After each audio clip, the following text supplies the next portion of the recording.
Our podcast sponsor today is strategytraining.com. If you want to strengthen your strategy skills, you can get the overall approach used in well-managed strategy studies. It's a free download, and you can go to firmsconsulting.com/overall approach. That's firmsconsulting with an s.com/overall approach. And if you're looking to advance your career and need to update your resume, you can get a McKinsey and BCG winning resume template as a free download at www.firmsconsulting.com/resume PDF. That's www.firmsconsulting.com/resume PDF.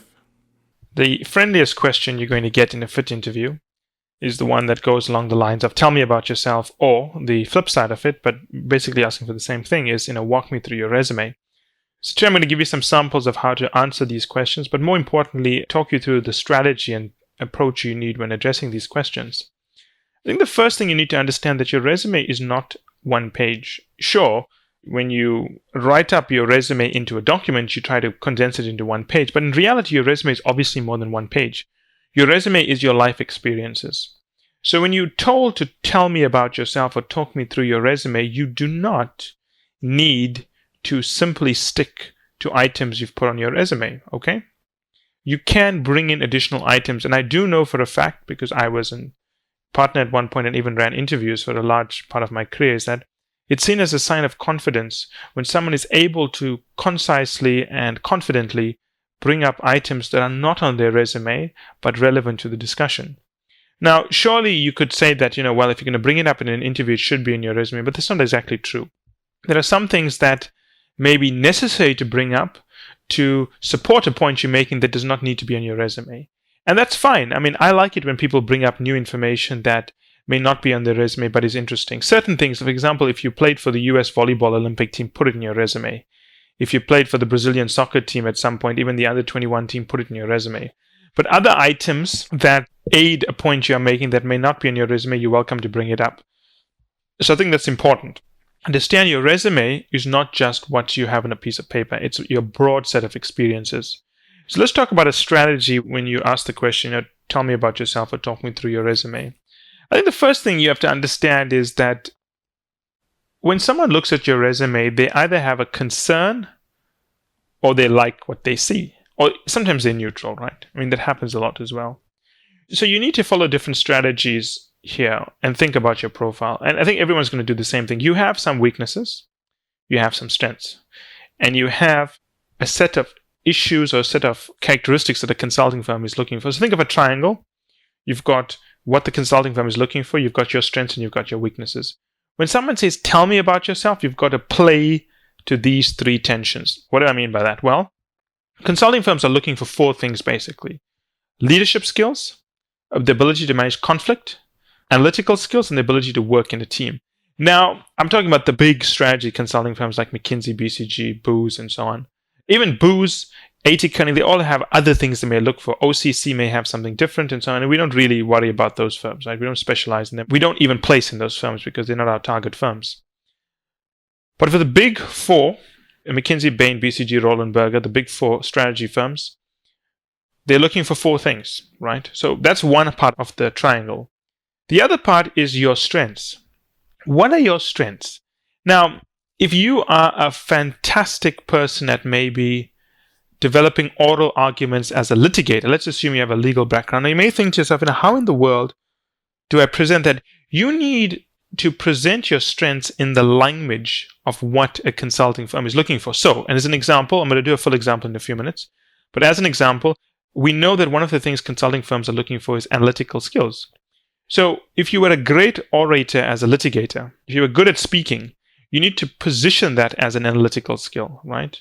Don't position that as a legal skill because it's irrelevant to consulting. Position it as an analytical skill.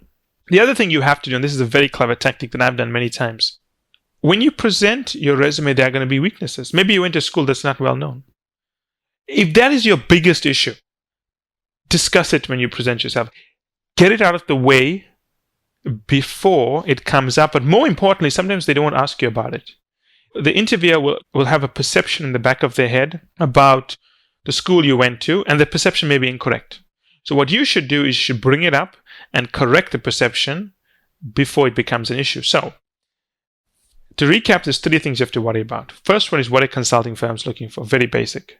The second one is, what are your strengths? You've got to word it in terms of the language of what consulting firms are looking for. And the third thing is, you have to look at your weaknesses. You're only going to bring up maybe one, not more than 2, but usually one weakness, the most important weakness, and explain it, right?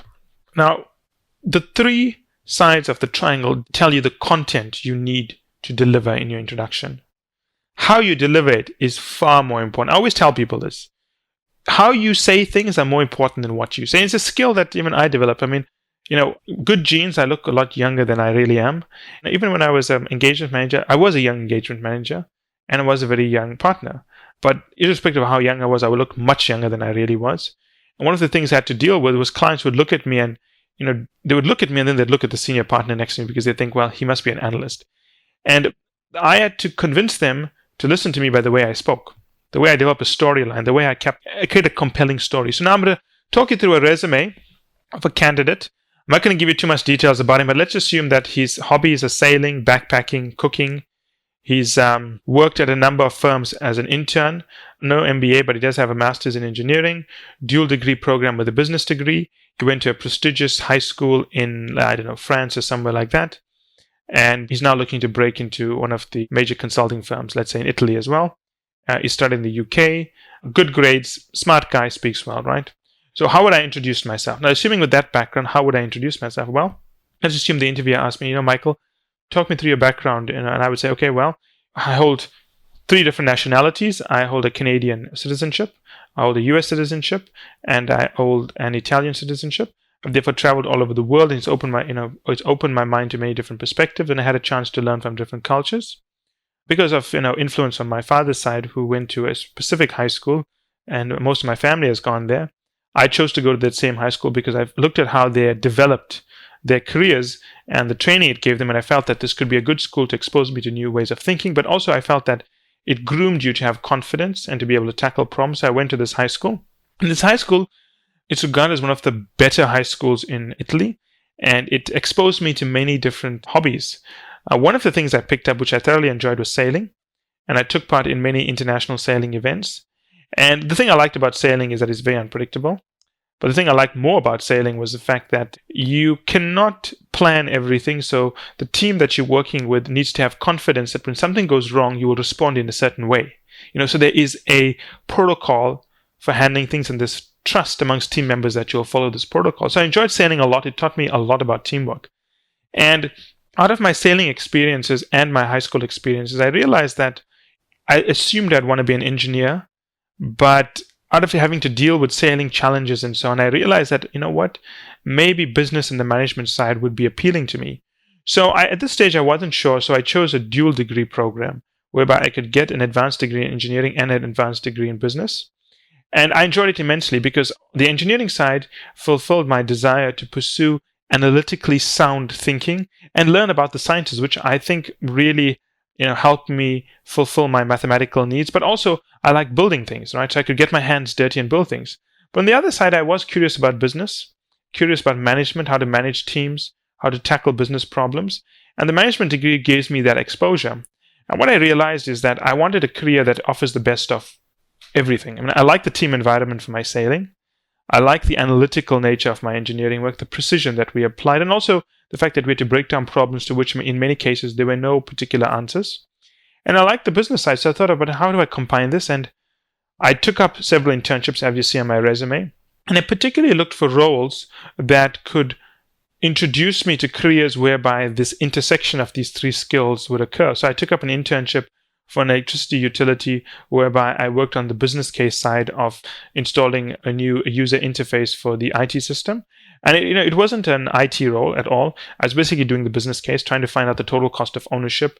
It was very new for me. And I had to speak to so many experts within the company, contact experts outside the company to work out the total cost of ownership analysis I would do.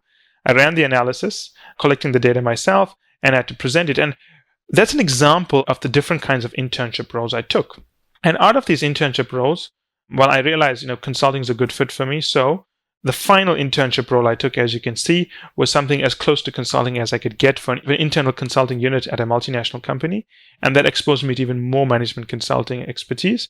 And while I was there, one of the senior managers in the unit was a McKinsey partner who pointed out to me that, while I'm doing very well, he thinks that before I move into industry, I should go into a consulting firm to get these skills. Not that I wasn't doing well, but he thought that I'd be an even better person in industry, or, I'd learn the right kind of way of thinking before I moved into industry. So I've done those things. I mean, that's the academic side. In terms of the non-academic side, as I mentioned, my hobbies are sailing. I like traveling. I also cook a lot, and I specialize in Vietnamese cuisine. And of course, that's a very high-level breakdown of my background. If you want to discuss anything, please let me know. Now, let's just diagnose this or dissect this thing. Now, let's look at the three tensions. Yeah, the three tensions. The first one, teamwork, addressed that very clearly on the sailing side. Analytics, addressed it on the engineering side. Conflict resolution, he kind of alluded to that on the sailing side as well, but he also talked about the TCO, total cost of ownership study, around how he had to engage different experts, which means he had to reconcile their differences. So it's leadership, teamwork, conflict resolution, and analytics. All of those things came out. Now notice the language he used. I mean, he could have very well have talked about his IT experience in the language of IT, but he used it in consulting language, right? Frameworks, the approach. TCO is a consulting firm. Think about his experience in sailing. He could have talked about anything in sailing, but what did he focus on? He focused on the fact that everyone is well trained in a certain process and they trust each other, which is what consulting is. I mean, I know that a BCG associate anywhere in the world is going to be like a BCG associate anywhere else in the world. So no matter who I work with, I know what to expect. So again, he uses the language. Now, what was the gap he brought up? The gap he brought up is one gap that is very common to postgraduate students, PhDs or even masters in engineering or masters in sciences, is the fact that they are weaker in teamwork. And that is true. If you notice that when you do interviews for PhD levels, and in some cases even master's levels, they ask you to do group sessions because they want to see how you work in a team. He aggressively addressed that through the sailing experience. So it came up, he can handle teams. He mentioned it a few times throughout. And you can see that, obviously the guy's resume is much larger than what I've spoken to, but I didn't speak to everything. I picked 5 or 6 points and I worked on them. Didn't go through too much detail. One way you may want to start the interview, the question is by saying, well, I'm sure you've looked at my resume, so I'm going to give you a brief overview, and if you want to ask me any details, please feel free to do so. You add in that disclaimer, go in at a high level, and it actually puts the onus on the interviewer to then probe. And the nice thing about getting the interviewer to probe is you can see where he's interested or where he has a concern, and you can focus on that. If you don't do that, if you don't give them an opportunity to probe, you will have to guess where their concern is, which is a lot harder to do. When people ask for my background and so on, even at clients when I was in consultants, I always say I'll give you a brief overview. And if you want to talk about any particular project I've done or any particular stage in my career, I'd be happy to do so. So that way, I give them a brief rundown and I control what I want them to hear, obviously. And based on the interaction we've had, I can also see points I may want to emphasize. But then based on where they probe, I can see where their real concerns lie and directly address this. So again, to give a brief rundown of your career or yourself or your resume, always think of the 3 tensions. What does a consulting firm want? 4 things. What are the strengths you want to bring up, and word it in the language of the 4 things consulting firms are looking for. And then finally, what are some of the weaknesses that you want to address? People always have weaknesses. We spoke about the school you chose in a previous podcast, why this office. Maybe you can even bring it up here very briefly. People will latch onto it and ask more, or you can find a succinct way to answer it in its completeness. So that's a pretty, I think, easy way to address this question. There are, of course, other ways to do it, but I always feel that when you have an audience, you must know what your audience is looking for and give that to them, provided it is factual. The answer is ethical, and you're not simply fabricating something to make yourself look good. At the end of the day, no one really has a bad background. Of course, if your grades are bad, your background isn't bad, you just, maybe not cut out for consulting. But I do find most people struggle to present their candidacy as well. By far, that is the biggest challenge most people face. As we wrap up, today's podcast is sponsored by strategytraining.com. If you want to strengthen your strategy skills, you can get the overall approach used in well-managed strategy studies as a free download. Go to firmsconsulting.com/overall approach. And if you're looking to advance your career and need to update your resume, you can get a McKinsey and BCG winning resume template example as a free download at www.firmsconsulting.com/resume PDF.